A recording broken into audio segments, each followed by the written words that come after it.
अगर एक लड़का अपनी वाइफ के मायके वालों से अपनी नौकरी के लिए पैसों की हेल्प मांगता है, तो क्या इस हेल्प को दहेज माना जा सकता है? कुछ इसी तरह का मामला आया था उड़ीसा हाई कोर्ट में।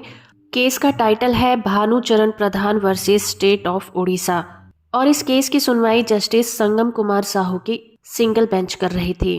इस केस में एक व्यक्ति पर दहेज की डिमांड के रिलेशन में और अपनी पत्नी की हत्या करने का आरोप लगाया गया था, जिसमें उस पर आईपीसी के सेक्शन 302, 498 ए, 304 बी और डावरी प्रोटेक्शन एक्ट के सेक्शन 4 के तहत आरोप लगाए गए थे। ट्रायल कोर्ट ने एप्लीकेंट पर आईपीसी के सेक्शन 498 ए और 304 बी के तहत अपराधी पाया था, लेकिन उसे आईपीसी के सेक्शन 302 के तहत हत्या के आरोप से बरी कर दिया था। इस सजा से नाखुश होकर एप्लीकेंट ने हाई कोर्ट में अपील की थी। हाई कोर्ट ने कहा कि आईपीसी के सेक्शन 304 बी के तहत किसी भी अपराधी को दोषी ठहराने के लिए उसके जो बेसिक इंग्रेडिएंट होते हैं, उसका पहला इंग्रेडिएंट यही है कि महिला की मौत शादी के 7 साल के अंदर होनी चाहिए, और इस केस में उनके शादी को 7 साल नहीं हुए थे। और इसका दूसरा इंग्रेडिएंट ये है कि महिला की मौत नॉर्मल नहीं होनी चाहिए, यानी कि उसकी मौत अननेचुरल दिखनी चाहिए या फिर उसकी हत्या या आत्महत्या होनी चाहिए। हाई कोर्ट ने सभी एविडेंस को देखने के बाद पाया कि ट्रायल कोर्ट ने जो फैसला सुनाया था वो बिल्कुल सही था।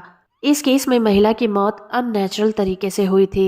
महिला के पिता ने इसमें गवाही दी थी कि शादी के टाइम 7,000 रुपए दिए गए थे, और बाद में एप्लीकेंट ने एक सोने की चेन मांगी थी, लेकिन अपनी खराब फाइनेंशियल कंडीशन के कारण वो इस वादे को पूरा नहीं कर पाए थे और एप्लीकेंट को सोने की चेन नहीं दी गई थी। पति पत्नी के बीच हमेशा ही विवाद होते रहते थे।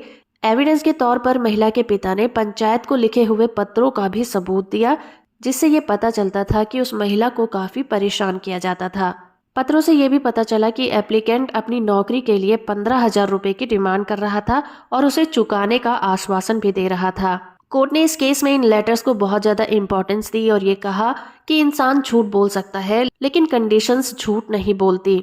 लास्ट में कोर्ट ने अपने अहम फैसले को सुनाते हुए कहा कि लेटर से पता चलता है कि पैसों की डिमांड की गई थी, लेकिन उसे वापस लौटाने का आश्वासन भी दिया गया था, जिसके बाद कोर्ट ने पति को आईपीसी के सेक्शन 304 बी के तहत आरोप से बरी कर दिया, लेकिन आईपीसी के सेक्शन 498 ए के तहत उसकी सजा को बरकरार रखा।